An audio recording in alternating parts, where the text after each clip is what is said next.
Toutes les statues en plomb qui ornaient le bassin de Latonne ont rejoint la fonderie de Coubertin pour y recevoir des soins entre les mains de restaurateurs spécialisés en fonderie d'art.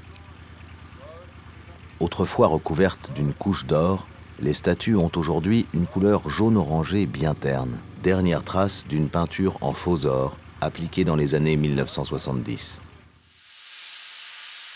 Première étape du nettoyage, l'hydrogommage, une technique qui permet de projeter à basse pression sur la surface du plomb un mélange subtil d'eau, d'air et de micro-abrasif minéral.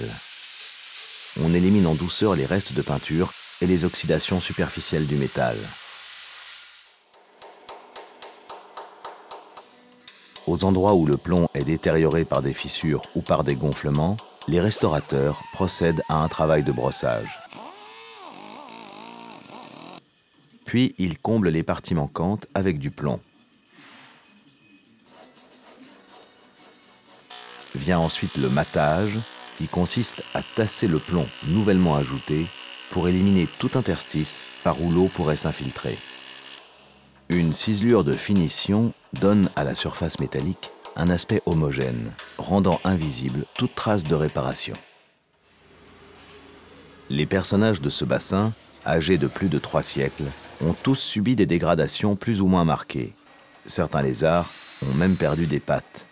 Pour compléter de tels manques, les fondeurs d'art vont greffer de nouvelles pattes sur les statues les plus endommagées. Pour fabriquer ces morceaux manquants, ils fondent du plomb dans des moules en élastomère haute température, réalisés à partir d'empreintes prises sur des statues encore complètes.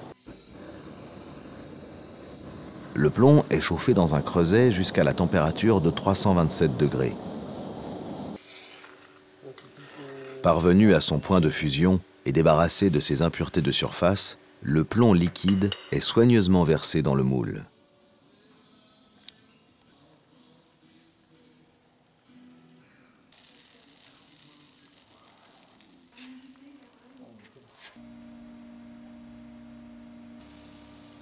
Il faudra encore attendre environ 20 minutes de refroidissement avant d'effectuer le démoulage.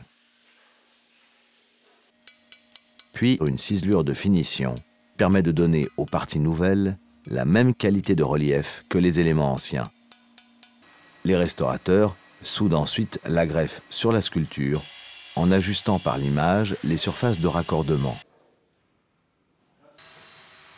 Après restauration, chaque sculpture sera dorée à la feuille et retrouvera l'éclat et la présence qui provoquaient l'admiration des visiteurs à l'époque de Louis XIV.